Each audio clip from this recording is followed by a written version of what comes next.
टोली की आबरू लूट रहे कहार, वर्दी की मर्यादा फिर से तार तार, जिन्हें सौंपा सुरक्षा का भार वही कर रहे सूबे में बलात्कार। अब जाएं तो जाएं कहां? जी हां, आखिर क्या हो गया है उत्तर प्रदेश की पुलिस को? संविधान, शपथ, कर्तव्य सब कुछ भूलकर ऐसी करतूतों को अंजाम दे रहे हैं कि सहम गए हैं सूबे के लोग। अब जिन पर रक्षा, सुरक्षा और संरक्षण का भार है वो तो भेड़िए जैसा बर्ताव कर रहे हैं, तो कौन करेगा रक्षा, सुरक्षा और संरक्षण?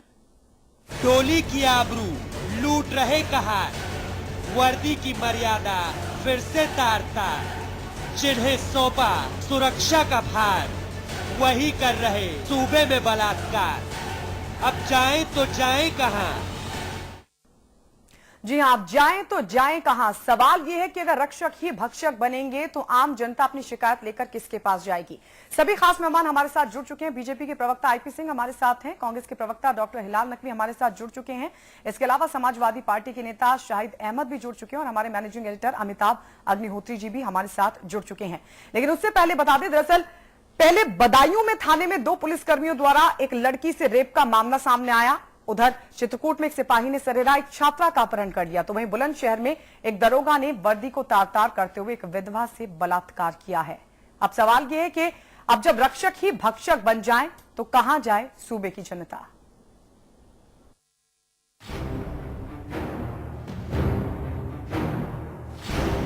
आखिर किसकी नजर लगी है सूबाए उत्तर प्रदेश को? क्या हो गया है सूबे के रखवालों को? क्यों लहू की जगह इनके रगों में दरिंदगी दौड़ रही है? प्रदेश पुलिस की काली करतूतों में एक किस्सा और जुड़ गया।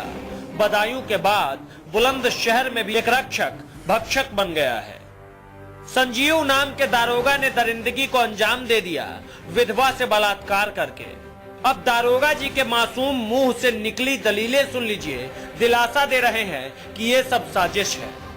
इसमें जो मुझ पर जो आरोप लगाया गया बिल्कुल झूठा और बेबुनियाद है। वे अपराधिक किस्म के लोग हैं। पहले भी मैं उनके परिवार को कई बार बंद कर चुका, तो इसी रंजिश रखते हुए मुझ पर झूठा आरोप लगाया गया। भोली सूरत और शैतानी सीरत जैसे कुछ जानते ही नहीं जनाब, इस महिला को भी नहीं पहचानते साहब। फिर कैसे खुर्जा जंक्शन चौकी से रसुलपुर गांव की गलियों तक पहुंच गए भगवान जाने। अब इनके बड़े साहब की माने तो मामला गड़बड़ है। प्रथम दृष्टिया तो दागदार हुई है खाकी। प्रथम दृष्टिया आरोप सही पाए जा रहे हैं। अभियोग पंजीकृत कर दिया गया है, महिला का मेडिकल करा दिया गया है और इनको गिरफ्तार कर लिया गया है और अभी अग्रिम वैधानिक कार्रवाई पूरी की जाएगी और गहराई से जो भी साक्ष्य होंगे जुटाए जाएंगे, क्योंकि दरोगा थे, इनके ऊपर जिम्मेदारी थी, तो इसको हम और दोषी मानते हैं। बार बार लगा रहे हैं दाग वर्दी पर, दामन सरकार का भी नहीं बच सकता।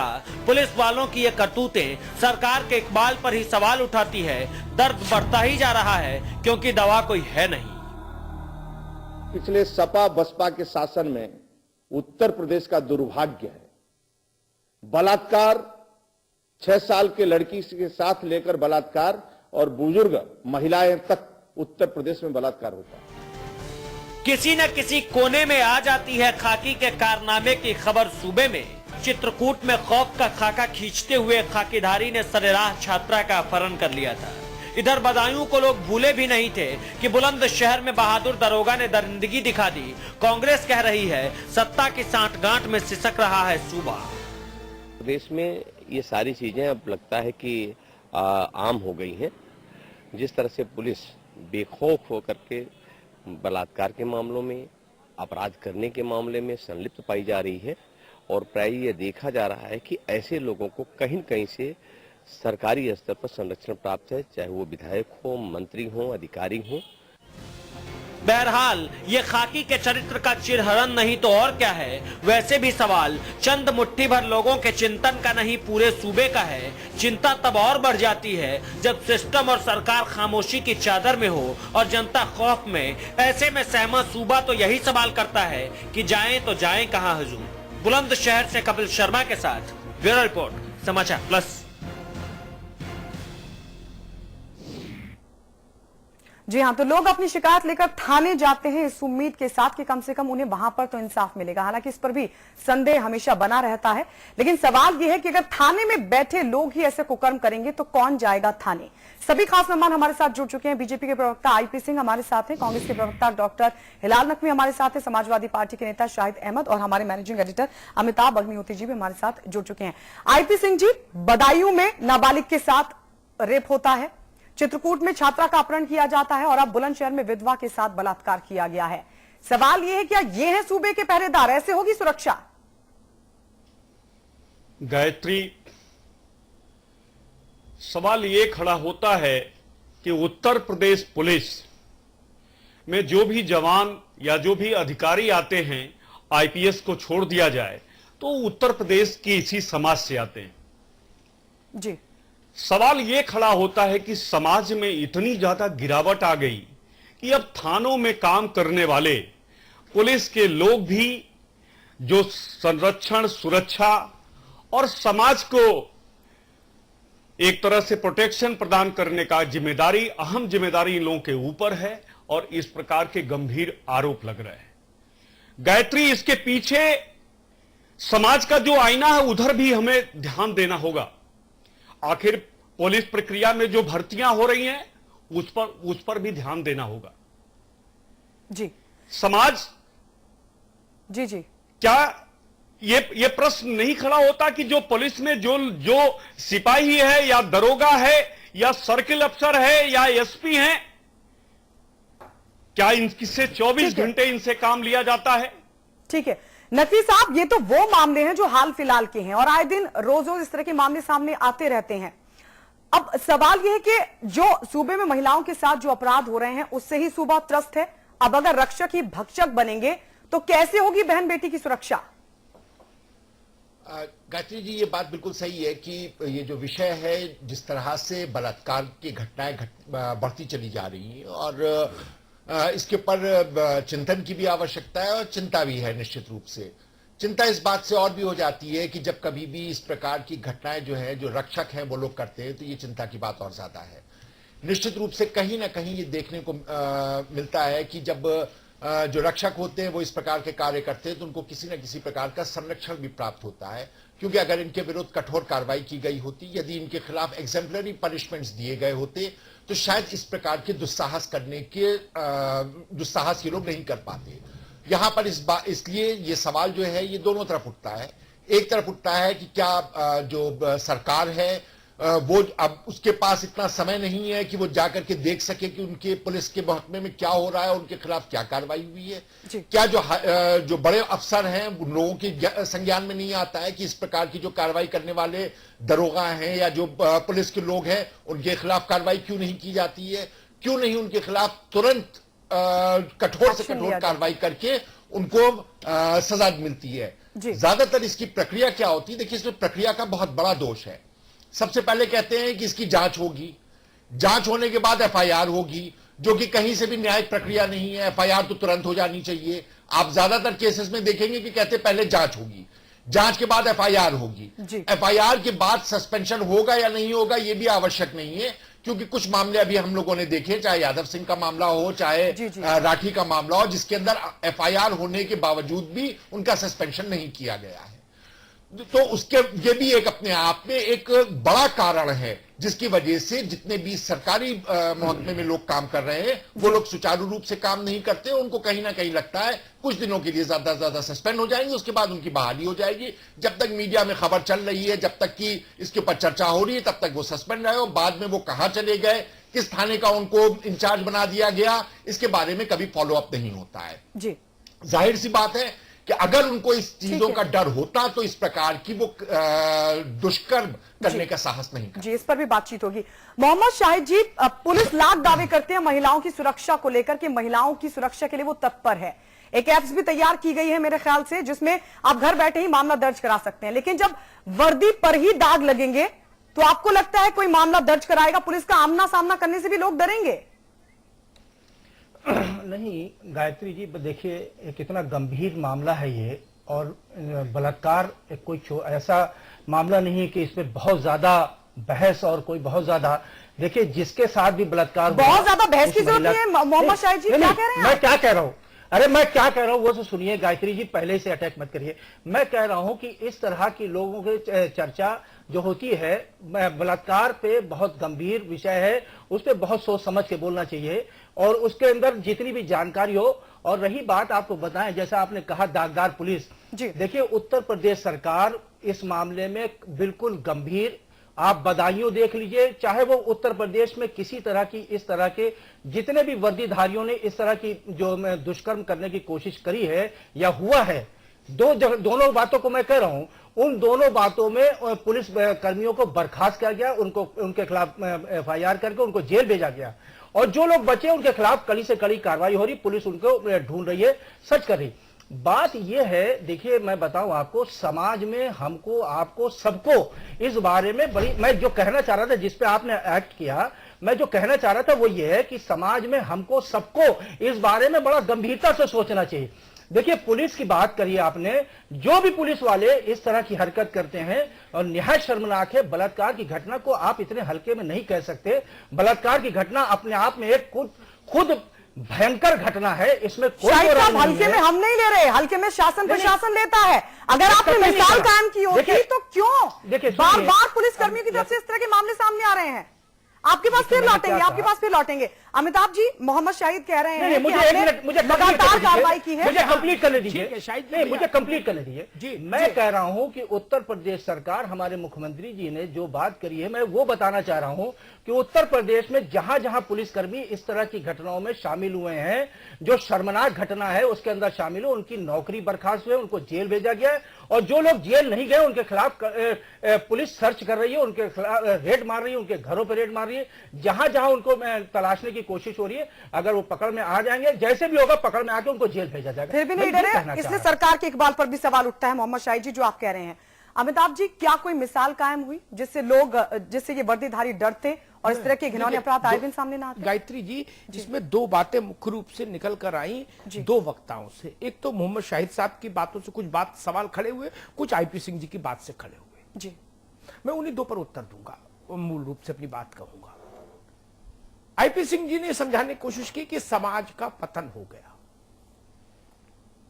ठीक है, समाज का पतन हो गया, मान लेते हैं, सभी मानते हैं, हम भी मानते हैं, इसमें कोई नई गोपनीय रहस्य नहीं जी। मोहम्मद शाहिद ने समझाने की कोशिश की आवाम को कि माननीय मुख्यमंत्री बहुत ज्यादा ही गंभीर है और जैसे पता लगता है कि इसने बलात्कार कर दिया, वैसे उसको हम लोग तुरंत सस्पेंड कर देते हैं या मुकदमा दर्ज कर देते हैं, उसके खिलाफ जेल भेज देते हैं। सस्पेंड नहीं, बर्खास्त कर देते। भाई साहब, आप जो बताओ बोलते हैं, हमको देखते, मेरी बात सुन लो, ये सब तर्क खारिज हो जाएगी। बात गंभीरता से सुनता भी हूं। तो आप बर्खास्त कर देते, जेल भेज देते हैं, राइट। अब सवाल उठता है, चाणक्य ने लिखा कि जघन्यतम अपराध किसको बोलते हैं, तो उसने कहा IP सिंह कि राज सत्ता से जुड़े लोग जब अपराध करें तो वो जघन्यतम अपराध होता है। अपराधी द्वारा किया गया अपराध जघन्यतम नहीं है, क्योंकि सबको पता है कि ये अपराधी है, कुछ ना कुछ करेगा। आप समझ रहे हैं मेरी बात?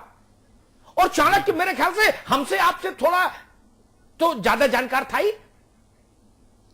राजनीति का उससे बड़ा पंडित तो विश्व में पैदा नहीं हुआ। आज के नेता भी बड़े विद्वान हैं, लेकिन हो सकता है कि आप लोगों से थोड़ा बहुत तो ज्यादा समझ हो, ऐसा मैं मानता हूं। इसलिए यह मसला आया है। और मोहम्मद शाहिद रेप किया, मुकदमा दर्ज हुआ, आदमी जेल चला गया। यह उपाय नहीं, यह सामान्य अपराधियों के लिए मानक है। सरकार की नौकरी और उस विभाग की नौकरी जिस विभाग के ऊपर ही जिम्मेदारी है, अपराधी बलात्कार न करे, इसकी छेड़खानी न करे, अपराध नहीं करे, उस विभाग के लोग जब ऐसा काम करें तो इस घिसी पिटी प्रक्रिया से काम नहीं चलेगा। आप लोगों को याद होगा जब बड़े बाबा सन्यासियों ने बवाली बयान देने शुरू किए, इस हिंदू परिषद RSS और कहां से सब, कौन दल, बजरंग दल, दुर्गा वाहिनी, महिला वाहिनी, तो मैंने एक टिप्पणी की। गैर भाजपा दलों को बड़ी प्रसन्नता हुई, बोले अग्निहोत्री जी ने बिल्कुल अद्भुत टिप्पणी की भाई। मैंने कहा ये मौसम का गुनाह है कि सर्दी में तरबूज फल रहा है। समझे ना मोहम्मद शाहिद? वैसे मैं आपके लिए कह रहा हूं, ये मौसम का गुनाह है उत्तर प्रदेश में कि हर जिले में एक दरोगा बलात्कार कर रहा है। ये मौसम बदला है उत्तर प्रदेश का। आपको भय होगा, पक्षपात करना आप लोगों की मजबूरी है, पार्टियों में रहना है। मुझे केवल उत्तर प्रदेश में रहना है, किसी पार्टी में नहीं। मेरा मूल सवाल यह है, जिस दिन बुलंदशहर में घटना घटी थी उस दिन भी मैंने यही बात कही थी, आज फिर वही बात कह रहा हूं। चित्रकूट में सरेराह पुलिस की वर्दी वाला आदमी लड़की को उठा के ले गया। बलखड़िया का गिरोह करता, मैं इशू नहीं बनाता,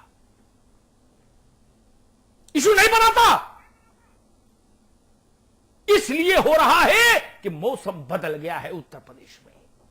जो बलात्कार की इंस्टिंक्ट वाले सिपाही, दरोगा और थानेदार थे, उनको शायद ही लगने लगा है कि भैया यही है राइट टाइम बेबी, ये मौसम आया है, देखो अच्छा खुशखबर, इसी समय कर गुजरो जो कुछ हसरत है।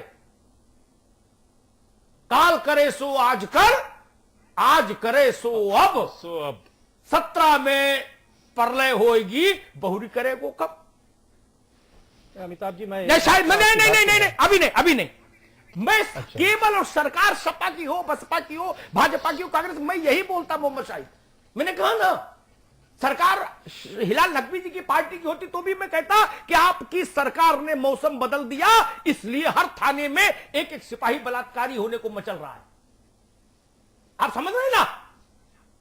शासन का इकबाल होता है, राणा की पुतली फिरी नहीं तब तक चेतक मुड़ जाता था। पता है आपको? मजाक बना दिया शासन को, शासन का इकबाल ध्वस्त हो गया। मैं बार बार इस बात को कहता रहा, मेरे लिए बस में, सिटी बस में ग्रे कटी करने वाला, सड़क पर किसी बच्ची को देख के सीटी बजाने वाला, रुमाल लहरा देने वाला, रात में नकबजनी सेंधमारी करके चोरी कर ले जाने वाले लोग, अपराधी उतना चिंता का विषय नहीं रहे। किसी मंत्री के घर में बिटिया जाए और बलात्कार हो जाए तो मेरे लिए वो सबसे बड़ी घटना होती है। किसी पुलिस अधिकारी के घर थाने में आदमी बच्ची जाए और उसके साथ बलात्कार हो जाए, ये मेरे लिए मरने की बात होती है, आपके लिए नहीं। आपके लिए वो महज एक बलात्कार की घटना है, 19 से 20 हो गए। मैं ये पूछ रहा हूं, ये आंधी क्यों आई है मेरे भाई? ये कौन सी फिजा बदली है? कौन सा मौसम आया है जिसमें इस भरी सर्दी में तरबूज फल रहा है? मोहम्मद शाहिद, हमने तो तरबूज गर्मियों में फलते देखा था। ये मौसम बदला है। किसी भी सरकार के लिए शर्मिंदगी की पराकाष्ठा के लिए इतना पर्याप्त है कि उसकी नाम की वर्दी पहने हुए आदमी सड़क चलती बिटिया को उठा ले जाए, पुलिस की जीप में शौच के लिए बैठी बच्ची को उठा के डाल लिया जाए और ले जाके 2 सिपाही बलात्कार कर दे। एक दरोगा जी एक विधवा को ढूंढते ढूंढते गलियों में पहुंच जाए और उस विधवा के साथ बलात्कार करके अपने पुरुषत्व का जयघोष करते हुए वापस आ जाए। इससे बड़ी कोई शर्मिंदगी होगी क्या? और उनको तर्कों का लवादा पहना रहे हैं, हम चाशनी पहना रहे हैं कि देखिए बड़ा सेंसिटिव इशू है, थोड़ा संभल के बोलना चाहिए, थोड़ा देखना चाहिए, समाज में भी गिरावट आ रही है। क्या करें, समाज में गिरावट आ रही तो समाज की गिरावट को रोकने के लिए, अपराध को रोकने के लिए ना सरकार बनाई जाती है। नहीं तो ये तो काम मुरारी बापू भी कर लेंगे समाज को जगाने का। फिर इसके लिए कांग्रेस, बसपा, सपा की जरूरत क्या है हमको? और मुख्यमंत्री और प्रधानमंत्री और सरकार और इनकी जरूरत क्या? ये नहीं, ये जन जागरण का काम सामाजिक लोगों के लिए छोड़िए। मोहम्मद शाहिद साहब, आप केवल इकबाल पैदा कीजिए, इकबाल पैदा कीजिए। नकवी साहब, अगर कोई मिसाल कायम की गई होती, जैसा कि मोहम्मद शाहिद कह रहे हैं कि जो भी घटना सामने आती है हम कार्रवाई कर देते हैं, तो फिर क्यों बार बार वर्दीधारी ये कुकर्म करने से गुरेज नहीं कर रहे, डर नहीं रहे हैं? निश्चित रूप से देखिए गायत्री जी, जब कभी भी जो अपराधी अपराध करता है तो वो उसके अंदर उसकी एक इंस्टिंक्ट होती है, कहा जाता है कि इसके अंदर आपराधिक प्रवृत्ति है। जी। लेकिन अगर कहीं पुलिस वाले या जो भी सरकारी मुलाजिम हैं वो इस प्रकार की घटनाएं घटित होती उनके द्वारा, तो इसको हम ये कह करके नहीं छोड़ सकते हैं कि इनके आपराधिक प्रवृत्ति है, क्योंकि इन लोगों की जो ट्रेनिंग होती है, जो इन लोगों का सिलेक्शन का प्रोसीजर होता है, उन सारे प्रोसीजर में इन सब चीजों को बहुत अच्छी तरह से देखा जाता है। हम इस बात से पूरी तरह से इत्तेफाक रखते हैं जो अमिताभ भाई कह रहे हैं कि निश्चित रूप से मौसम इस तरह का आ गया है जो कि इस प्रकार के वारदात करने वाले लोग हैं उनके लिए वो बेहतर है। उनको लगता है कि ये वो मौसम है जिसके अंदर आप कोई भी अपराध कीजिए, किसी प्रकार का अपराध कीजिए, इस मौसम में आपको जो है वो किसी प्रकार की कोई हानि नहीं होना है। कि अगर जाड़ों में तरबूज खाएंगे तो हो सकता है नुकसान कर ले, लेकिन जब गर्मी है, बढ़िया तरबूज है, तो आप आराम से खाइए, उस किसी तरह से कोई आपको नुकसान नहीं पहुंचाएगा। तो हम बिल्कुल इस बात को मानते हैं कि कहीं ना कहीं उत्तर प्रदेश के मौसम में इस प्रकार का परिवर्तन आया है जिसकी वजह से इस प्रकार की घटनाएं लगातार बढ़ती जा रही हैं। देखिए, अगर एग्जेम्पलरी पनिशमेंट्स दिए गए होते तो इतना दुस्साहस कोई नहीं कर सकता है, लेकिन जब एग्जेम्पलरी पनिशमेंट्स नहीं होते, उनको दिखाई देता है कि उससे पहले जिन लोगों ने ये घटनाएं घटित की है उनके खिलाफ क्या कार्रवाई हुई है, तो इसी प्रकार के घटनाएं होती रहती हैं। बड़ा छोटा सा एक मिसाल दें, हालांकि वो बलात्कार से संबंधित नहीं है। अभी जो नोएडा के अंदर जिस चपरासी का हुआ है उसके साथ 4 पीएसओ चलते थे। अब वो 4 पीएसओ कैसे चलते थे उनके साथ, कौन सा वो कानून है, किस अधिकार के साथ उनके साथ 4 पीएसओ चलते थे? तो बात वही हो गई है कि इस प्रकार के लोगों को अगर संरक्षण प्राप्त हो रहा है और जिसकी तरफ सरकार आंख मूंदे हुए है तो इस प्रकार की घटनाएं बढ़ेंगी। मोहम्मद शाहिद साहब, ये बात मेरे दिमाग में थी लेकिन मैं सोचा था विषय बदल जाएगा इसलिए इसको नहीं लाऊं राठी वाले को, लेकिन अब हिलाल भाई ने उठा दी तो पूछ ही लूं। ये चपरसिया का हाल है, उत्तर प्रदेश में बोलते पूरब में चपरसिया, चपरासी को है। ये हाल तो चपरसिया का है बाबू। सैकड़ों करोड़ का खिलाड़ी तो वो हो गया। अमिताभ अग्निहोत्री जो गाड़ी 25 साल नौकरी करने के बाद भी केवल शोरूम में देख रहे हैं, वो उन गाड़ी के साथ फोटो खिंचा रहा है, उस पर लिखा उत्तर प्रदेश सरकार। और राणा प्रताप और राणा सांगा जैसे सिंहासन पर बैठ रहा है चपरासी, और उसके साथ उत्तर प्रदेश पुलिस के 4 सिपाही उसकी कीमती जान की हिफाजत के लिए है। ये भाई किस कानून के तहत दिए गए थे मोहम्मद शाहिद जी?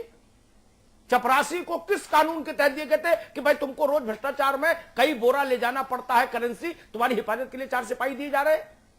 मतलब क्या लिखा गया होगा कागज में, ये मैं समझना चाह रहा हूं। मोहम्मद कलाम वो एपीजे अब्दुल कलाम तो है नहीं कि उसको पाकिस्तान किडनैप कर लेगा न्यूक्लियर टेक्नोलॉजी सीखने के लिए। मोहम्मद शाहिद साहब, अमिताभ भाई जी, सबसे बड़ी चीज ये है कि कांग्रेस जिस तरह से ये कांग्रेस भाजपा हो, कांग्रेस भाजपा का मसला नहीं मित्र। नहीं, मेरी बात मेरी सुनिए, मेरी बात सुनिए। आपने 2 सवाल उठा, एक सवाल आपका है कि उस जो चपरासी है उसके ऊपर पीएसओ, मगर ये कंफर्म अभी हमको नहीं है। मैं व्यक्तिगत बात कर रहा हूं कि वो पीएसओ कहीं प्राइवेट हो सकते हैं, ये भी हो सकता है, उधर के चलन में प्राइवेट भी हो सकते हैं। मगर मैं ये दूसरी बात कह रहा था कि देखिए, एक पूरे समाज को, पुलिस समाज को एक घटना से दोषी नहीं माना जा सकता। एक ये भी बात होती है। एक घटना नहीं मित्र, एक नहीं, मैं तो सीरीज बता दूं, सीरीज बता दूं। नहीं दिल्ली, वो अमिताभ भाई पूरी बात तो हो जाने दीजिए, उसके बाद आप जवाब दीजिएगा। मैं आपका जवाब सुनता हूं बहुत गंभीरता से। जी भैया, क्योंकि आपकी बात को मैं बहुत गंभीरता से सुनता हूं। जी भैया, मैं ये कह रहा हूं, देखिए मैं कह रहा हूं कि जो हम कह रहे हैं 2 घटनाएं हो गई, हम मानते हैं नहायत शर्मनाक घटना है, इसमें कोई दो राय नहीं है, उसमें किसी तरह का कोई कंप्रोमाइज नहीं हो सकता, मगर उससे पूरे पुलिस समाज को गंदा नहीं ठहराया जा सकता। पुलिस विभाग में एक से एक अच्छे लोग भी काम करते हैं, ऐसे लोग भी हैं। मोहम्मद शाहिद जी, एक मामला ही शर्मनाक है बहुत ज्यादा कि उन लोगों पर आरोप लग रहा है जो सुरक्षा के लिए तैनात किए गए हैं। गायत्री जी, मैं आपकी बात मुझे बोले नहीं दीजिए, उसके बाद बोलिएगा। मैं ये कह रहा हूं कि देखिए, जो दल, ये जो मेरे दाहिने हाथ पे दल बैठा है, जो ये बलात्कार की बात करता है, इनको तो शर्म आनी चाहिए। इनको इस देश में, उत्तर प्रदेश में बलात्कार के बारे में बात ही नहीं करनी चाहिए, इसलिए कि इनके राज में जितने बलात्कार हुए हैं इस देश के इतिहास में आज तक बलात्कार नहीं हुए। ये क्या बात करेंगे बलात्कार के बारे में? और इनको क्या शर्म है? एक से एक देश के अंदर बलात्कार हो गए, उस पर कभी बोले ये लोग?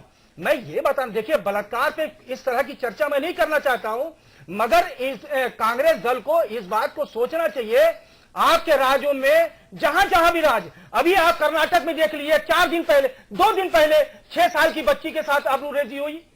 कांग्रेस में सरकार है वहां पर, दिल्ली पुलिस में ने नहीं किया था। दिल्ली पुलिस ने किया था। अरे भाई बलात्कार होता है। पुलिस ने किया था। पुलिस विभाग रक्षक जब हमारे बना यहाँ था, समाज से आता है। क्या वहाँ की सरकार पुलिस की विभाग कमी हमारे है? यहाँ के समाज से आता, कहीं समाज अलग से नहीं आता, वो आपकी सरकार का हिस्सा है, वो समाज का है। झूठ बोलते हैं आप लोग। जी नहीं, वो आपके देखिए, समाज का हिस्सा के साथ अमिताभ साथ आपकी भाई, सरकार का हिस्सा है। पुलिस हमारे और यहाँ के उसकी परिवार से जवाबदेही आते हैं कि सरकार नहीं आते, मैं करेगी। ये जानना चाहता हूँ। उसकी जवाबदेही सरकार करेगी। मोहम्मद शाहिद जी, मैं मान सकता हूँ। मोहम्मद शाहिद जी, आपकी बात आ गई, अच्छे से आ गई, आपकी बात आ गई। नहीं, मैं क्या कह रहा हूँ कि बहुत पुलिस संक्षिप्त विभाग भी करिए। हमारे समाज का है, हमारे आपकी बात आ तीनों गई। लोगों के समाज का मैं हिस्सा रिपीट है। कर दूं आपकी बात, आप कह रहे हो समाज का मामला है, समझ गया ना, ये कह रहे हो ना आप? नहीं, मान लिया। नहीं, मैं ये नहीं कर रहा हूं। हाँ, इस तरह पूरे समाज को, पुलिस समाज को गलत ठहराना, ठीक है। ये भी गलत बात हो। ठीक है। देखिए, जिन लोगों ने घटना करी उनके खिलाफ कड़ी से ठीक कड़ी है। कार्रवाई, उनके खिलाफ बर्खास्तगी, उनको है। जेल भेजने का काम ठीक है। सरकार का काम है। ठीक है। सरकार उस पर अडिग ठीक है। है, उसमें किसी तरह का कोई कंप्रोमाइज नहीं होगा। ठीक, आगे बात, दो बातें आपने कही,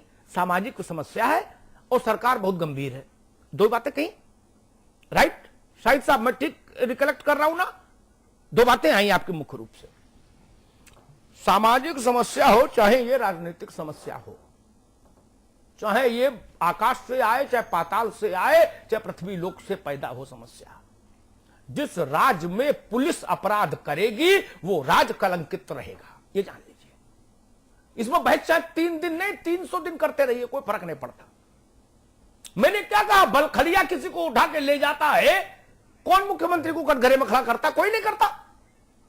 इतना ही कहते हैं कि भाई थोड़ा देखो समझो, सख्ती करो, कॉम्बिंग करो, घेरो।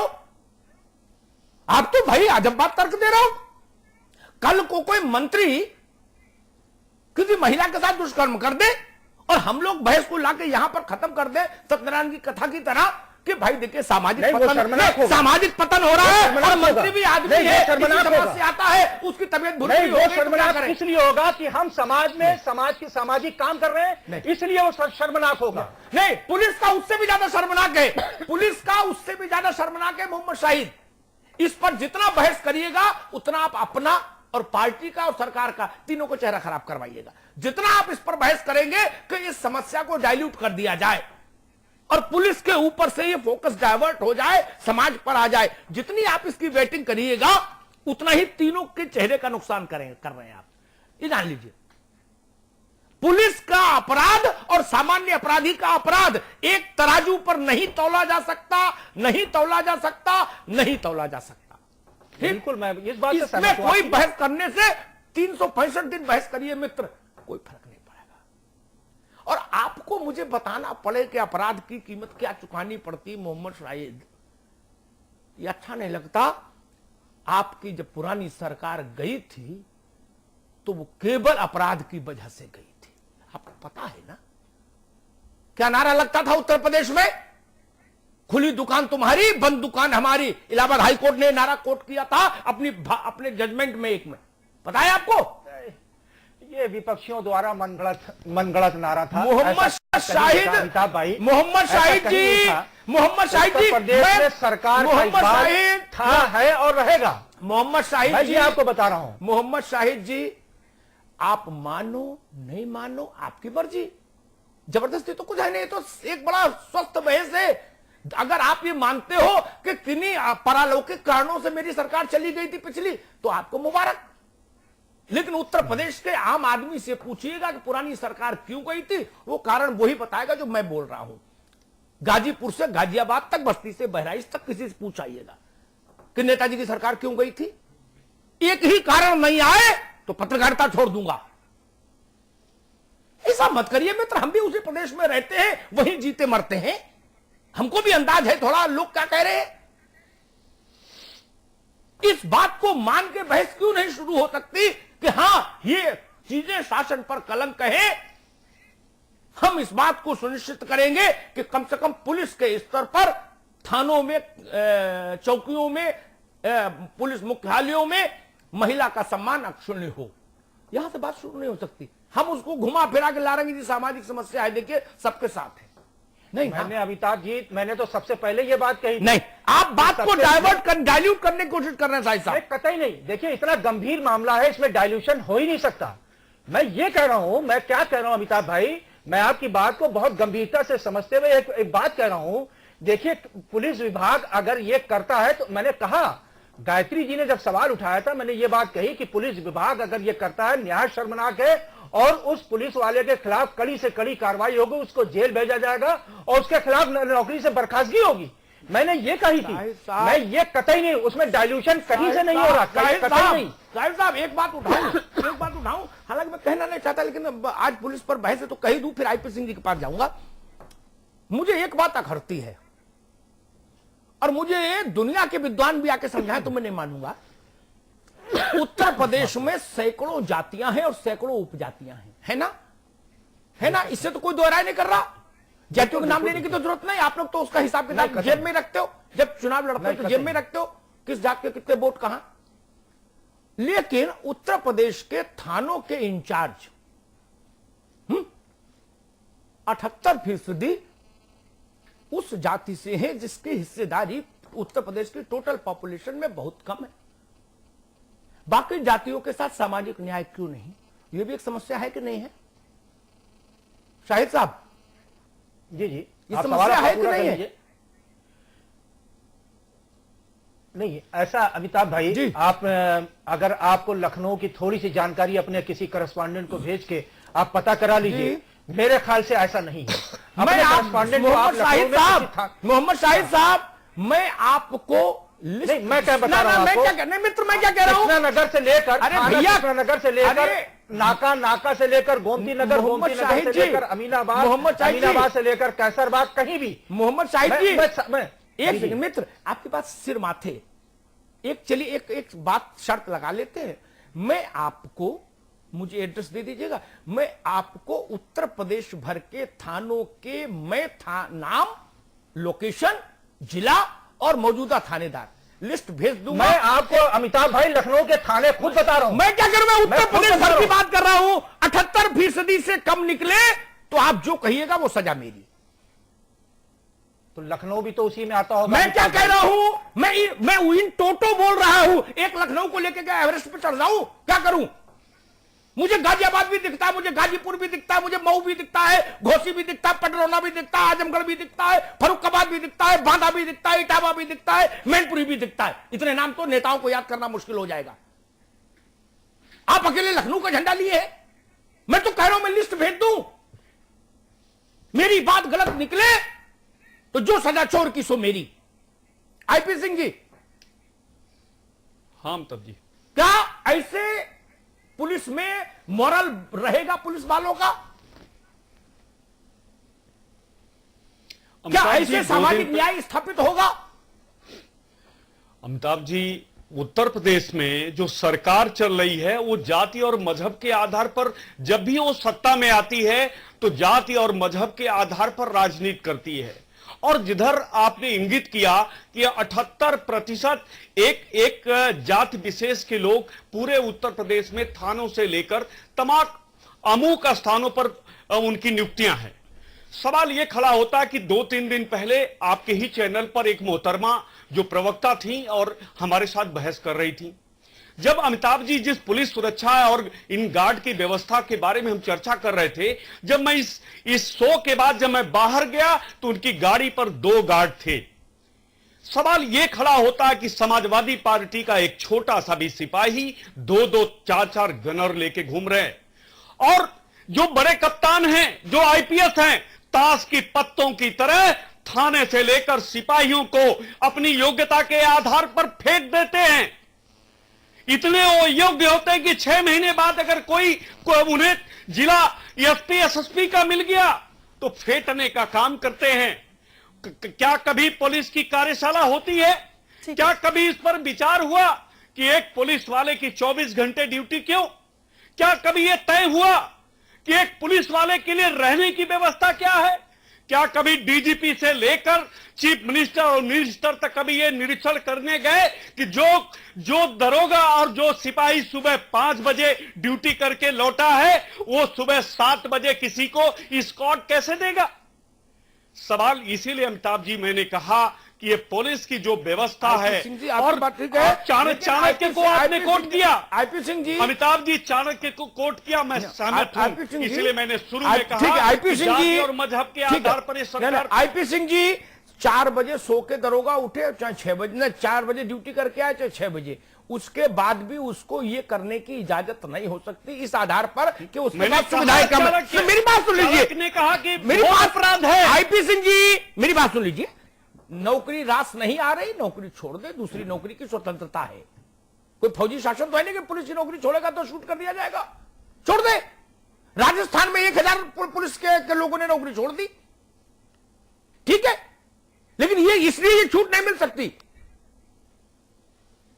आज उत्तर प्रदेश सरकार के एक मंत्री, कैबिनेट मंत्री पारसनाथ यादव ने भी इसी ढंग की एक बात कही, संदर्भ दूसरा था। उन्होंने कहा भाई देखो, पेट में भूख रहेगी तो आदमी अपराध भी करेगा और नक्सलवादी भी बनेगा और आतंकवादी भी बनेगा, इसमें बुरा क्या है? ये तर्क मैं मंजूर नहीं करता। अगर भूख ही अपराधी बनने का पैमाना है तो इस तो दुनिया में तमाम भूख है, तब तो आधी से ज्यादा दुनिया अपराधी हो जाएगी। ये तर्क कैसे मंजूर हो जाए? तमाम खास मेहमान हमारे साथ बने हुए। नकवी साहब, जो बात अमिताभ जी ने भी उठाई, इस तरह के आपराधिक प्रवृत्ति के जो लोग हैं वो पुलिस डिपार्टमेंट में भर्ती हैं। अब सवाल ये कि ये समस्या क्या इसलिए भी है कि मेरिट के आधार पर भर्ती ना करके मनमर्जी से पैमाने को ताक पर रखकर भर्तियां की जाती हैं, और जब ऐसी भर्तियां होंगी तो रिजल्ट ऐसा मिलना ही है।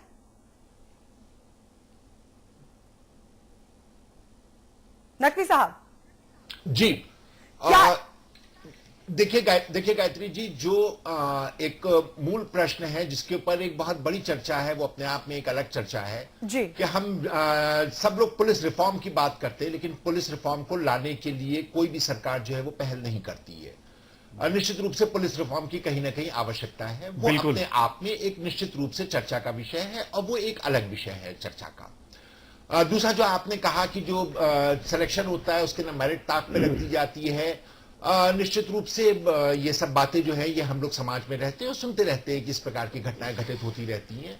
और अभी जैसे कि एक बात हुई थी कि एक जाति विशेष के लोग हैं, तो पुलिस की भर्ती पिछले जब सरकार थी तो उसमें हुई थी, तो शायद 1200 में 1100 कुछ जो है वो भर्तियां एक विशेष जात के लोगों को कर दी गई थी, जिसको कि हाईकोर्ट ने फिर खारिज कर दिया था। ये हम सब लोगों को मालूम है। तो निश्चित रूप से यहाँ कहीं ना कहीं जो भर्तियां होती हैं उसके ऊपर भी प्रश्न चिन्ह लगते ही लगते हैं। यहाँ पे मूल प्रश्न जो आता है कि देखिए, ये सारी की सारी बातें जो है, इन सारी बातों से अगर पुलिस के पास इतनी एनर्जी नहीं है, अगर पुलिस के जो है वो इतना ज्यादा काम करती है कि उसके पास वक्त नहीं मिलता है, तो पुलिस को इस प्रकार के दुष्कर्म जो पुलिस के लोग करते हैं, ये बात अलग है अपनी जगह कि उसका परसेंटेज निकालेंगे तो बहुत नहीं आएगा, लेकिन बात वही आ जाती है कि अगर पुलिस एक भी करता है, पूरे प्रदेश में, पूरे सूबे में अगर एक पुलिस वाले ने भी इस प्रकार की हरकत की, तो जो सरकारें चलती वो इकबाल पे चलती है, विश्वास पे चलती है। और अगर जनता का विश्वास जो है वो अपने ही रक्षक की तरफ से हट जाएगा तो क्या होगा? यही होगा कि सब लोग जो है वो अपने अपनी सुरक्षा के लिए अलग इंतजाम करेंगे और वो जो है वो एक क्योस और एक एनार्की की स्थिति बन जाएगी पूरे की पूरे प्रदेश में। इसलिए ये कह देना कि क्योंकि पुलिस वालों के पास काम करने के लिए बहुत है, पुलिस वालों को जो है वो वक्त नहीं मिलता है, तो इस काम के लिए कैसे वक्त मिल गया? और लगातार मिलता चला जा रहा है। पिछले अगर आप उठा करके देखिए तो महीना भर से इस काम के लिए पुलिस वालों को लगातार वक्त मिल रहा है। कहां से मिल रहा है वो वक्त? कौन उनको ये वक्त उपलब्ध करा रहा है? क्या उनके ड्यूटी आवर्स अगर इतने ज्यादा है तो इस तरफ वो सोच भी कैसे सकते हैं? इतनी एनर्जी उनके अंदर कहां आई? तो इस वजह से इस बात को जो है वो हम कम से कम इस तर्क को नहीं मानते, हम इसको पूरी तरह से डिस्कार्ड करते हैं, इस तर्क को कि पुलिस वाले जो है वो इतने घंटे ड्यूटी करते हैं तो इस वजह से वो ये कार्य करते हैं। नहीं, इनमें आपस में कोई रिलेशन नहीं है, इनमें आपस में कोई सहसंबंध नहीं है। कम से कम जितनी हमने थोड़ा बहुत पढ़ाई की है, इस प्रकार का कोई भी सहसंबंध जो है वो देखने को नहीं मिलता है। इसके ऊपर बहुत रिसर्च हो चुकी है। हाँ, हम ये जरूर समझ सकते हैं कि हमारे भारतीय जनता पार्टी के प्रवक्ता जो है उनके दिमाग में कहीं ना कहीं शायद निहाल सिंह साहब भी चल रहे हैं, तो जाहिर सी बात है कि ऐसे में वो बहुत ज्यादा मुखर होकर के बोल भी नहीं सकते, क्योंकि फिर प्रश्न जो है वो निहाल सिंह के ऊपर भी आकर के टिक जाएगा। तो हो सकता है कि कांग्रेस का पूरा इतिहास ही इससे रंगा पड़ा। हमारे प्रतिनिधित्व मत करिए हिलाल साहब, कांग्रेस का पूरा इतिहास गवाह है कि किस प्रकार के लोग हैं, काम के घंटे ज्यादा हैं या इस प्रकार की जो बातें होती है, तो बिल्कुल इन तर्कों को स्वीकार नहीं किया जा सकता। ये सब बातें दिग्विजय सिंह 68 साल की उम्र में प्रकार के क्या करते हैं ये पूरे समाज में देखिए। आप अपने गिरवान में झांक के देखिए, करते हैं रेप नहीं करते हैं। नकवी समाज के मुंह पर गाली पोतने का काम किया। मोहम्मद शाहिद ऐसे बच जाएंगे। 8 साल में अटल जी का नाम 8 दिया जाएगा साल इसके की अंदर। उम्र में गिलास का पानी उठाने की हिम्मत नहीं जी, होती जी, है। कभी और अटल जी को समाज भी याद कर के लीजिए। मुंह पर काली पोतने इस का बात को काम कहने से दिग्विजय पहले सिंह ने अटल जी किया। को भी याद कर जो लीजिए। महासचिव हैं सारा कांग्रेस के, सारा देश जानता है नकवी आपके बारे में साहब भी। इस बहस में नहीं, बिल्कुल सबको याद कर लीजिए। इस बहस में नहीं, इसको भी याद कर बिल्कुल लीजिए। आज आईपी हमारे सिंह जी, साथ बात है, आईपी और सिंह कौन जी, कर ले आप? आईने हिलाल की तरह नकवी, किस प्रकार साफ है मुझे मालूम है। आईपी सिंह भैया अभी नहीं, ये नकवी साहब अभी नहीं। मोहम्मद शाहिद साहब, बहस अंतिम पड़ाव पर है। मैं फिर अपनी बहस के मूल विषय को सामने रख, थोड़ा आवाज अपनी बढ़ा दीजिए, आवाज कम है आपकी। जी मैं कह रहा हूं बहस अंतिम पड़ाव की ओर है। मैं फिर मूल विषय को सामने रखता हूं। मसला ये नहीं कि उनके पास कार्य की विपरीत परिस्थितियां हैं, तनख्वाह कम है, जिसकी तनख्वाह कम है वो रेप करेगा? नहीं, कतई नहीं। जिसके पास रहने के लिए आलीशान घर नहीं वो रेप करेगा? तो तब तो फिर इस निजी क्षेत्र में आदमी ओवर टाइम करके 18 घंटा नौकरी कर रहा है तो सब रेप करने लगेंगे? ये तर्क मंजूर नहीं। मूल प्रश्न ये है, बात जहां से शुरू की थी वहीं पर आपका उत्तर चाहूंगा। जो हिलाल नकवी जी ने बात कही ना, एक आदमी भी करे तो वो 22 करोड़ का भरोसा टूटता है। आप समझ रहे हैं ना मेरी बात? बिल्कुल। 22 करोड़ का भरोसा टूटता है एक कंधे पर बिल्ला लगाए आदमी जब बलात्कार करता है, दुष्कर्म करता है। आप समझ रहे हैं ना? और जब बलखड़िया गिरोह करता है, कोई ननकू पनकू चनकू पनकू करता है, कोई सामान्य अपराधी करता है, तो 22 करोड़ का भरोसा नहीं टूटता। आदमी ये मानकर जिंदा रहता है कि अभी दरोगा जी आएंगे, गिरफ्तारी होगी, जेल जाएगा, ये सजा पाएगा। लेकिन जब दरोगा जी करने लगे तब क्या होगा? कहां पर करूं सिंगार पिया मोरा आंधर रे। तब दो तरह से बचे आदमी, अपराधी से बचे और दरोगा से भी बचे। जिसके घर सुंदर बिटिया हो वो अपराधी से भी बचाव रखे बिटिया का, और बीट कांस्टेबल से भी बचाव रखे, क्योंकि हो सकता है कभी खेत में जाते आते गाड़ी में डाल ले जाए, बदायूं की तरह। शाहिद साहब। अमिताभ भाई देखिए, मैंने क्या कहा कि बलात्कार और अपराध दोनों समाज के सबसे खराब आईना है, इसमें कोई दो राय नहीं है। और इससे कोई भी उत्तर प्रदेश में 22 करोड़ लोग भी पूरी तरह से सहमत होंगे। मगर मैंने कहा ना, एक घटना से पूरे पुलिस समाज को दोषी नहीं माना जाएगा। मैं ये कह रहा हूं, बार बार कह रहा हूं। और एक तो सबसे बड़ी चीज है कि सरकार अपने इकबाल से उस पुलिस कर्मी के खिलाफ कड़ी से कड़ी कार्रवाई करके उसकी नौकरी की बर्खास्तगी और उसके साथ उसको जेल भेजा जाएगा। किसी भी हालत में उसके साथ समझौता नहीं किया जाएगा।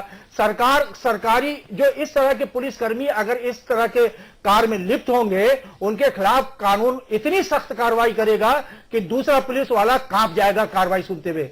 मैं आपसे अमिताभ भाई मोहम्मद यही शाहिद बताना जी, चाह रहा हूं आपकी आपके चैनल जानकारी के लिए बता दें, आप जो कह रहे हैं कि 1-2 मामले आए हैं सामने, इसलिए पूरे डिपार्टमेंट को दोषी नहीं ठहराया जा सकता। दोषी तो नहीं ठहराया जा सकता, लेकिन गंभीर सवाल जरूर है, क्योंकि एक मोटा आंकड़ा आप खंगालने की कोशिश कीजिएगा। 2013 से 14 के बीच 85 मामले पुलिस समाज को दोषी ठहरा रहे हैं, जिसमें तमाम ऐसे गंभीर आरोप हैं। एक बात मैं आपसे सुनो, शाहिद साहब, नहीं शाहिद साहब, एक मिनट। आपने कहा 1-2 मामलों से बात नहीं बनेगी उतनी गंभीर, ठीक है, नहीं वो भी शर्मनाक है। 1-2 भी होने तो वो भी शर्मनाक है। मालिक, आप मुझे नंबर बता दो कि मौजूदा हुकूमतें उत्तर प्रदेश कितने नंबर के बाद अलार्मिंग मानेगी सिचुएशन? 85 हो गए, अब तक 85 हो गए हैं। एक भी नहीं होने। मोहम्मद शाहिद, अमिताभ भाई, मोहम्मद शाहिद जी अब तक 85 हो गए हैं। कहिए तो 85 का डिटेल बताऊं जहां पुलिस के अधिकारियों ने अपराध किया। मैं आपकी बात का जवाब देना चाहता हूं जी। देखिए, घटना एक हो, चाहे 1 करोड़ हो, चाहे आधी हो, चाहे कितनी भी हो। अभी तो आपने कहा कि 1-2 घटनाओं से ऐसा नहीं बोलना चाहिए। पुलिस समाज को मैंने कहा, पुलिस समाज को पूरे पुलिस समाज को दोषी नहीं ठहराया जा सकता। अगर पुलिस, देखिए मैं ये कह रहा हूं, घटना चाहे आधी हो, चाहे किसको समझाएंगे? ये जो 22 करोड़ लोग हैं जिनको पता चला है कि दरोगा थाने में बलात्कार करता है, घर में घुसकर बलात्कार करता है, मोहम्मद शाहिद, आप वो परिवार कैसे जीता है हम आप सब लोग जानते हैं। मैं क्या कह रहा हूं अमिताभ भाई और गायत्री जी दोनों को मैं संबोधित कर रहा हूं देखिए, जिस परिवार में बलात्कार की घटना अगर खुदा न खास्ता बुरे ढंग से हो गई, वो परिवार कैसे जीता है हम आप सब जानते हैं। ठीक है, ठीक है। मगर मैं क्या कह रहा हूं, मोहम्मद शाहिद जी, आपकी बात आई, आपके पास सामाजिक किस्म की बात ज्यादा है, प्रशासनिक कम। आईपी सिंह जी, नहीं प्रशासनिक भी नहीं, आईपी सिंह जी, कितनी घटनाएं, कड़ी से कड़ी कार्रवाई की जाए। ठीक है, आईपी सिंह जी, कितनी घटनाएं उस बात का प्रस्थान बिंदु मानी जाएंगी कि भाई अब इतनी घटनाएं होंगी, अब इसको गंभीरता से ले लो? वो कोई संख्या बनेगी क्या उत्तर प्रदेश में कि भाई 85 हो गई है, 500 हो रेप हो जाएंगे तो अपन मानेंगे अब गंभीर हो गया मामला? क्या कुछ ऐसा कुछ है क्या? अमिताभ जी, सरकार जो साख और विश्वसनीयता से चलती है, 2012, 13 और 2012 में मुझे एक बात से बहुत दर्द होता है, जब हम रेप जैसे शब्द अपने मुंह से बोलते हैं और उस पर चर्चा करने आते हैं, सिर सर्व से झुक जाता है। लेकिन 2012 में जो एक घटनाएं उत्तर प्रदेश में होती हैं 1512, 2013 में होती है 3050 और 2014 जुलाई का जो डेटा था वो 2600 और अपडेट अभी होना जो नेशनल क्राइम रेशियो है वो अभी आना है, वो शायद 3200 से ऊपर। सवाल इसीलिए हमने कहा साख और विश्वसनीयता। ये सरकार जब जब सत्ता में आती है तो इस प्रकार के लोगों के इरादे बुलंद हो जाते हैं। हर चौराहे पर एक दरोगा और एक कोतवाल के रूप में समाज से लोग भी खड़े होते हैं और एक जाति और धर्म के विशेष के लोगों के हाथ में जो 78% थाने हैं उनके वजह से ये वारदात हो रही है। इसे उत्तर प्रदेश। मोहम्मद शाहिद के बयान पर एक आखिरी सवाल। मैं खुद एक महिला हूं, जब हम कैब में जाते हैं, कैब ड्राइवर के जरिए जब बलात्कार होता है तो हर घर में यही बात कही जाती है कि कैब ड्राइवर बलात्कार कर रहे हैं। मोहम्मद शाहिद किस किस को समझाएंगे कि कौन से दरोगा ने बलात्कार किया है, कौन सा दरोगा पाक साफ है, कौन सा दरोगा बलात्कार नहीं करेगा? सवाल सभी दरोगाओं के ऊपर उठेगा इन 22 करोड़ लोगों की नजरों में। नकवी साहब, गायत्री जी, किससे सवाल है? ये सवाल किससे? आप ही से सवाल है नकवी साहब। जी देखिए, हमने इस बात को तो बहुत स्पष्ट रूप से कहा और बड़ा अच्छा हुआ कि आईपी सिंह साहब को कम से कम उत्तर प्रदेश में जो बलात्कार हो रहे हैं वो नजर तो आए, वरना अब तक तो उनको नजर ही नहीं आ रहे थे। ये सामाजिक समस्या कह करके इसको इससे पल्ला झाड़ रहे थे। शाहिद साहब, आप उस बात उनकी मजबूरी है, वो जाहिर सी बात है, समाज को तोड़ने का काम मत करिए। इस प्रकार से पल्ला झाड़ने की बात जो है वो दोनों कर रहे हैं, उनकी तो बात समझ में आती है। देखिए, ये बात जो है ये खाली चीजों को डाइल्यूट करने के लिए है। आप जो है वो कहते कि एक घटना, पुलिस समाज की बात नहीं है, पुलिस के इकबाल की बात है। इस अंतर को समझने के लिए प्रशासनिक बुद्धि चाहिए होती है। क्या विश्वास करना पुलिस पर छोड़ दिया जाए? क्या एनआरकी की तरफ छोड़ दिया जाए? अराजकता की तरफ उत्तर प्रदेश को छोड़ देंगे? अरे उन पुलिस वालों को सख्त सजा दीजिए। उन्हें उन इतिहास के पन्नों में दर्ज हो जाना चाहिए कि अब इस प्रकार की वारदात उत्तर प्रदेश में नहीं होगी, नहीं होगी, नहीं होगी। मुझे बहस बाइंड अप करनी भाई। ठीक है, अमिताभ जी, संपादकीय टिप्पणी। पता नहीं, हम लोग 1 घंटे की बहस में सही दिशा में नहीं पहुंच पाते किसी समाधान तक। तो मैं समझ गया कैबिनेट की बैठकों में क्या होता होगा। यहां तो काजू वगैरह नहीं है, वहां तो काजू वगैरह भी होता है, जूस वूस भी, तो वैसे उसी में टाइम पास हो जाता होगा, इसीलिए कोई निर्णय नहीं हो पाता, ठीक बुद्धिमानी पूर्ण कार्य नहीं हो पाते। मैं समझ गया। एक मंदिर में, एक मस्जिद में, एक गुरुद्वारे में, एक गिरजाघर में महिला के साथ यौन शोषण हो जाना और सड़क पर यौन शोषण हो जाना, जंगल में हो जाना, अंधेरे रास्ते में हो जाना, दोनों अलहदा बातें हैं। ये समझे कि नहीं? आप समझे?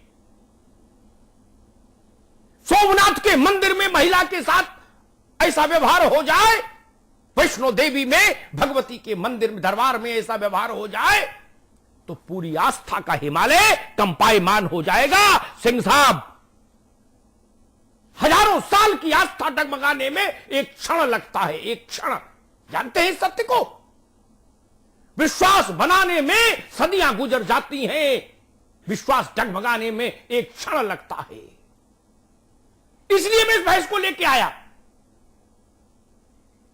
थाने से जुड़े लोग जिनके कंधे पर उत्तर प्रदेश सरकार का इकबाल टंगा रहता है एक प्रतीक चिन्ह के रूप में, उनके लिए कोई क्षमा संभव नहीं, कोई तर्क संभव नहीं, कोई दलील मंजूर नहीं मुझे। वो 22 करोड़ जनता के दिल में सिहरन भय पैदा कर देता है एक बेहुदा सिपाही। आप सोचिए, जब बच्चियां, स्त्रियां ये घटना टेलीविजन पर देखती हैं कि एक दरोगा ने थाने में लड़की के साथ दुष्कर्म कर दिया, आप कौन सी ऐसी लड़की होगी जो मजबूरी में थाने चली तो जाए, और मैं कहता हूं सुरक्षित भी लौट आए, फिर भी अगर थाने के गेट पे घुसते समय उसकी टांग ना कांपे? कोई ऐसी लड़की मिलेगी क्या? मेरे लिए चिंता का विषय यह है, मेरे लिए चिंता, हर लड़की को तो समाजवादी पार्टी के किसी बड़े नेता का संरक्षण नहीं होगा ना कि वो फोन कर दे। आम आवाम कैसे जाएगा थाने, ये बताओ मुझे। आपको पता है मोहम्मद शाहिद साहब, छागला साहब के नेतृत्व में एक कमेटी बनी थी, बहुत पुरानी बात है, एमसी छागला के अध्यक्षता में। छागला साहब ने उसकी रिपोर्ट दी थी पुलिस पर। उन्होंने कहा था कि गुंडों का संगठित गिरोह हो गई है पुलिस। छोटी टिप्पणी नहीं थी, ये समझना पड़ेगा आपको। आप इसको छोटी बात मानते हैं? किसी भी पवित्रतम स्थान में जब ऐसी व्यवस्था होती है, ऐसा पाप होता है, तो उसकी अनुगूंज दूर तक जाती है। इस बात को जान लीजिए। स्कूल में बच्ची से छेड़छाड़ होती है, ज्यादा हंगामा क्यों होता है? आपको पता है इस बात के पीछे कोई मनोविज्ञान वही है जो इस मामले में है, लेकिन आप लोग उतना समझना ही नहीं चाहते। आज जिस स्कूल में आपकी बिटिया पढ़ती हो, हिलाल भाई मेरी बिटिया, आपकी बिटिया, आईपी सिंह जी की बिटिया, शाहिद भाई की बिटिया, उस स्कूल में घटना कोई घट जाए, कोई चौकीदार, कोई मास्टर, कोई चपरासी, कोई बस कंडक्टर किसी बच्ची के साथ अभद्रता कर दे, जैसे ही ये खबर पता लगेगी, हम लोग सब काम छोड़ के स्कूल भागेंगे कि नहीं भागेंगे? भागेंगे ना? क्यों भागेंगे? बात जय समाजवाद बोल के क्यों नहीं सो जाएंगे? तब सफाई जाएंगे क्या? ये स्कूल जाएंगे? कहां जाएंगे बताइए? स्कूल जाएगा हर बाप। ये समझना पड़ेगा आपको, क्योंकि हम अपना भरोसा भेजते हैं स्कूल, अपने बच्चे को नहीं, अपना भरोसा भेजते हैं स्कूल रोज। ये समझना होगा। और उनके बचाव में ऐसे तर्क देने वाले आ जाए कि भाई अमिताभ जी सोचो यार, प्रिंसिपल भी क्या करे यार, 5000 बच्चे हैं, 5000 कहां तक कौन देख रेख करे, कौन माली कहां ले गया गार्डन में, क्या करूं, देखेंगे, सजा देंगे, मुकदमा करेंगे, गंभीर है। ये तर्क चलेगा क्या? आप मान लोगे आपकी बिटिया हो तो? आपकी बिटिया हो, आप मान लोगे ये तर्क, ये अच्छी अच्छी बातें, ये मीठा मीठा ज्ञान? आप दिल पे हाथ रख के कह दो कि हां अग्निहोत्री जी मैं मान लूंगा, मैं बहस खत्म कर दूंगा, सारे बलात्कारी सिपाही बरी हुए। मान लो आप ये बात, आप मान लोगे? नहीं मानोगे। मैंने स्कूलों के बाहर व्यस्ततम बापों को, माओं को देखा है गेट पर खड़े, सिर्फ इसलिए कि उनके दिल के टुकड़ा वहां है। एक घटना पूरे स्कूल के इतिहास को धूल धूसरित कर देती है। तो थाने में घटना घटे तो सामान्य घटना कैसे मान लूं, और कैसे जिम्मेदारी नहीं लगाऊं हुकूमत है उत्तर प्रदेश की? मोहम्मद शाहिद साहब आपकी पार्टी के बड़े नजदीक हैं, और आपके पार्टी के नेतृत्व का जो परिवार है उसके बहुत वरेण्य हैं। हमारे आदरणीय गोपाल दास नीरज जी ने एक गजल लिखी थी, उसका एक शेर है, जो लूट ले कहार ही दुल्हन की पालकी, जो लूट ले, अभी सफाई में उनका सम्मान भी हुआ था, जो लूट ले कहार ही दुल्हन की पालकी, हालत यही है आज मेरे हिंदुस्तान की। उन्होंने हिंदुस्तान लिखा था, मैं इसमें संशोधन करता हूं नीरज जी से माफी के साथ, हालत यही है आज मेरे उत्तर प्रदेश की। गुंडों ने पालकी लूट ली, सब्र करने लायक बात है। जिनके जो पालकी लेके जा रहे थे उनने पालकी लूट ली, तो सब्र कैसे करूं मुझे बता दो। आप लोगों की निगाह में अंतर ही नहीं, सत्तारूढ़ दल की निगाह में अंतर ही नहीं, वो करे अपराध अपराध है। हम मान लेंगे गुंडों ने, अपराध डकैतों ने लूट ली पालकी, मेरा नसीब खराब था, लेकिन कहां रही लूट ले पालकी, कैसे सह लूं? इसलिए थाने में जो अपराध हो रहे हैं उन पर चेतिए, और ये ऐसे रुक ही नहीं सकते। राणा की पुतली फिरी नहीं तब तक चेतक मुड़ जाता था, जब तक आपका इकबाल इस स्तर का नहीं होगा शाहिद भाई, ये अपराध नहीं रुकेंगे। लिख लीजिए कागज पर, कितने भी मेल फैक्स करते रहिए, कुछ नहीं होगा। ये तो आपकी भ्रकुटी से चलना चाहिए।